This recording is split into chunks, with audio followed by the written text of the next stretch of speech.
Over the past week, I've played through the Callisto Protocol twice, as the first time through I really hated my experience, especially towards the end of the game, but I wanted to see if I'd have a much better go of it knowing what to expect around every corner, and I wanted to try specific weapon upgrades on the final boss that I didn't focus on my first time through. In doing so, I came to the conclusion that there are 5 core principles that striking distance could fix here, or in a sequel, to elevate the gameplay beyond its current mediocre state. The melee combat. The melee combat is too shallow. It's not engaging beyond the first 15 minutes and becomes a mess when 2 or more enemies are attacking at a time. The biggest miss with the melee combat has to be the lack of electrical upgrades for the stun baton. When you first pick it up, it's clearly electrified, but whenever you use it, it's just a blunt weapon. If you try to upgrade it, none of the upgrades even have anything to do with increasing electrical output. The biggest missed opportunity here, which seems like a massive oversight, is not having some kind of chain lightning upgrade to stun multiple enemies in an area of effect. You'll often be overwhelmed, so it's extremely bizarre that there's no way to amplify the output of an electrified weapon and do tons of damage to multiple enemies simultaneously. If you're not going to give more depth to the combat, at least add elemental damage to make it more interesting. The bosses. The mini and final bosses should not deviate from core combat principles. If the game is going to heavily emphasize melee combat, you should be able to melee the bosses. Otherwise, it's a bait-and-switch deception to the player, which only leads to disempowerment, as upgrading the baton is useless for these scenarios and can result in the player being woefully underpowered for the final endgame battle. For the last boss in particular, if you didn't get the final grenade launcher upgrade for the riot gun, you'll probably be frustrated beyond belief here. If you're going to allow for player choice to be able to upgrade any number of weapons however they see fit, then those choices should be relatively equal by the end of the game. Otherwise, you're expecting the player to make your specific intended decisions, while only creating the illusion of player choice and agency. Weapon upgrades. Credit accruement and weapon upgrades are imbalanced, resulting in a lack of experimentation with weapons and having final weapon upgrades being far too expensive. There's no reason why the final upgrade should cost 2,700 credits.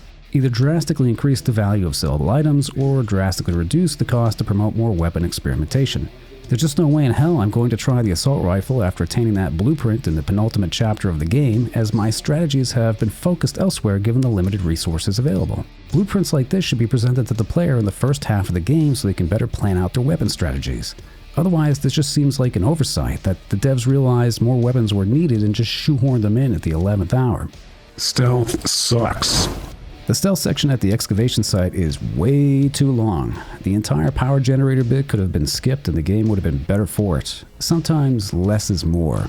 The main problem here is the player movement speed, especially when crouched, is too damn slow.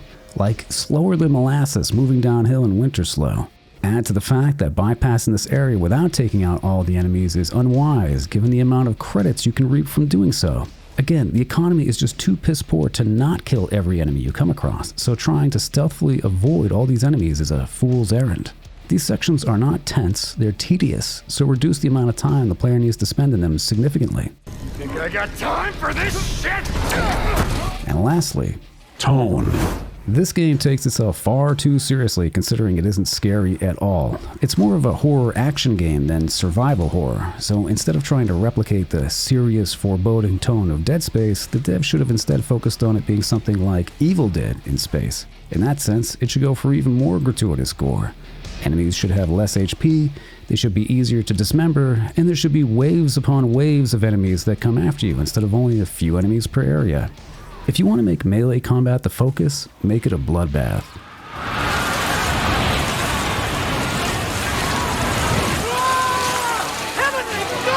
Conclusion.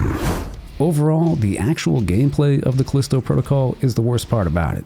Everything else is great, from the next-gen visuals, animations, level and sound design, but the gameplay ultimately falls flat to it being so one-dimensional. There's just no depth to it, and not much reason to return to the game after completing it.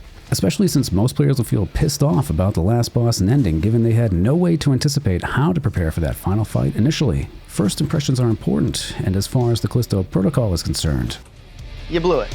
That being said, I do hope Striking Distance does take these points into consideration, if not for this game, then for its sequel, as I do believe they have the potential to make a great game, but they really need to get out from under the shadow of Dead Space to do so. What did you think of these 5 potential solutions? Do you think their implementation would have made for a better game than what we got? Or what would you have changed instead? Let me know down in the comments. As always, thanks for watching. Take it easy.